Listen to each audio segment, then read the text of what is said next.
Coyle from Yoga Keynsham. Welcome, Sandhya. Thank you, Bea. Lovely to be here.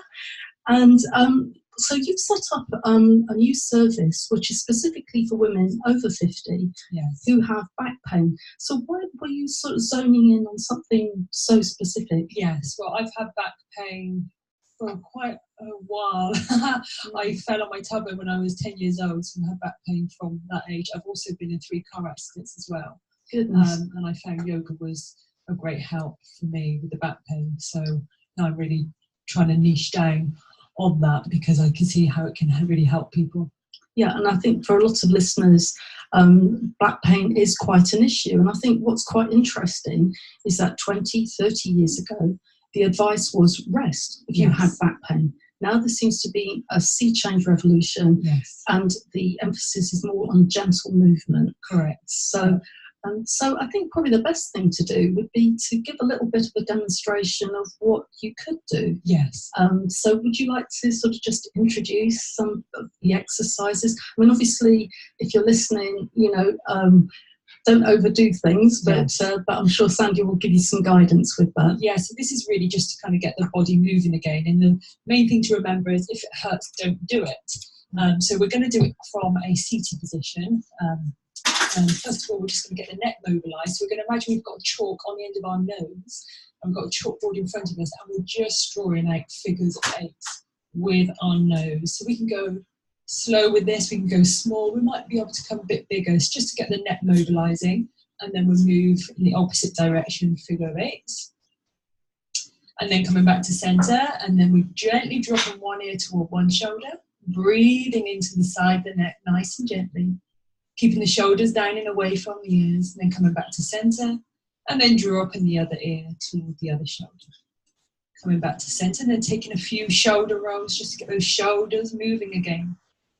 And then if you've got your legs crossed, just placing your feet flat on the floor. And then we're gently going to take a twist to one side, taking the opposite hand to the opposite leg, and just maybe taking the gaze behind you if that feels comfortable on your neck. So we're beginning to lengthen out through the back and beginning to mobilise the spine, and then gently back to centre, and then gently across to the other side, breathing up and down the spine, just directing the breath to that area.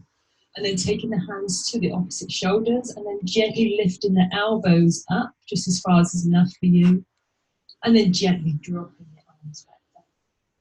And then if you want to, just gently stretching the hand out in front of you, and with the opposite hand taking hold of the fingertips and just gently flexing out through the forearm, and breathing again into the arms, keeping the shoulders down and away from the ears.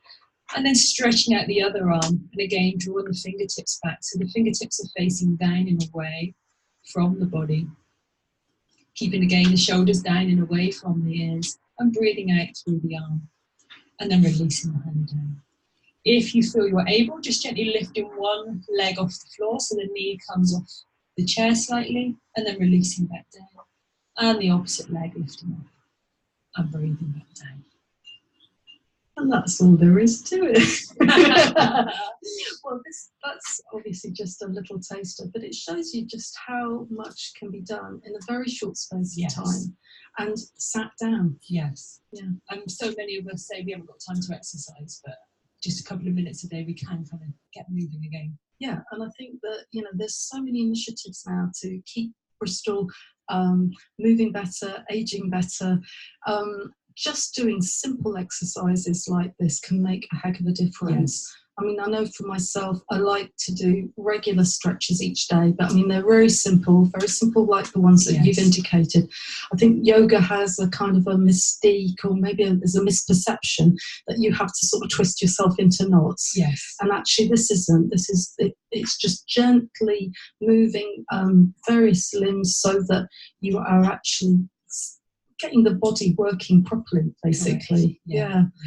So, I mean, you mentioned about your back pain as being an inspiration in terms of following up yoga. Yes. What sort of made you say, right, this is it, I'm doing yoga full time?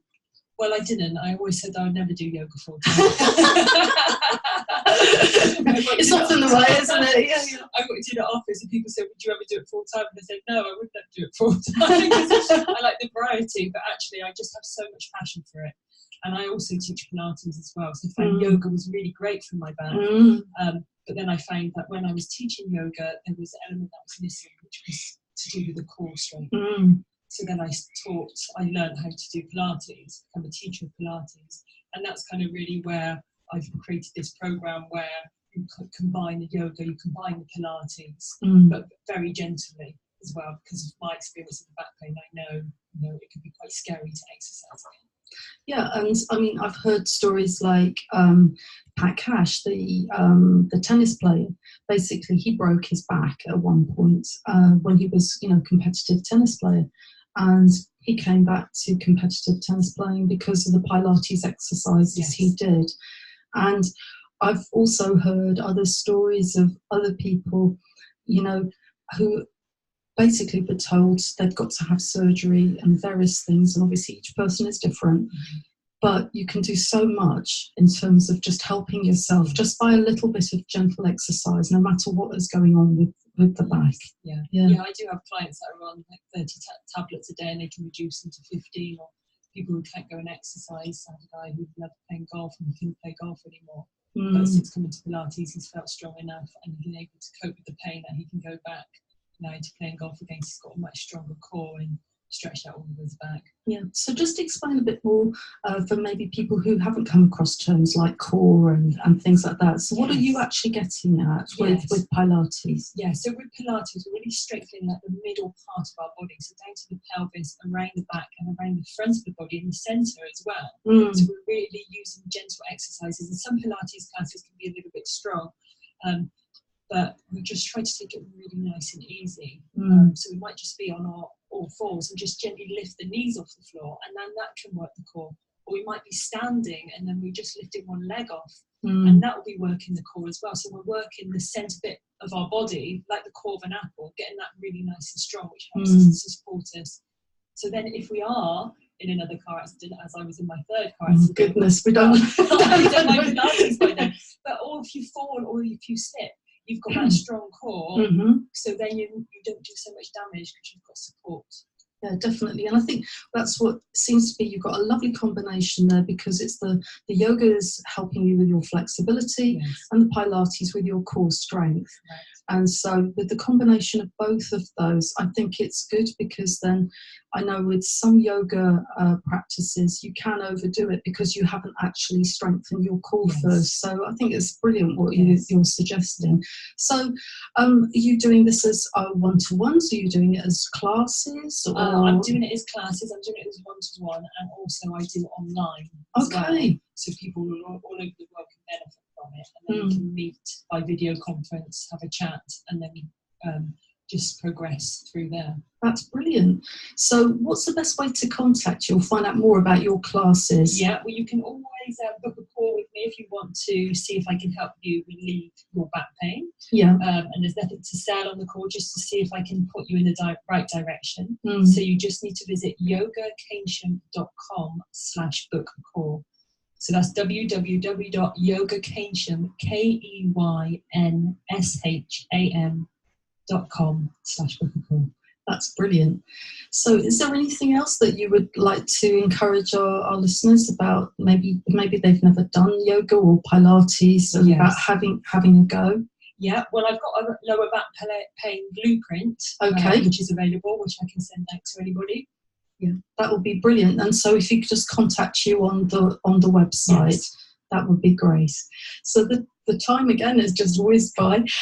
Thank you so much, Sandhya, for coming in and telling us about this great service, because I think that there are a lot of people out there in back pain that don't need to be in such severe pain, that actually just by doing simple exercises like this can really help your quality of life.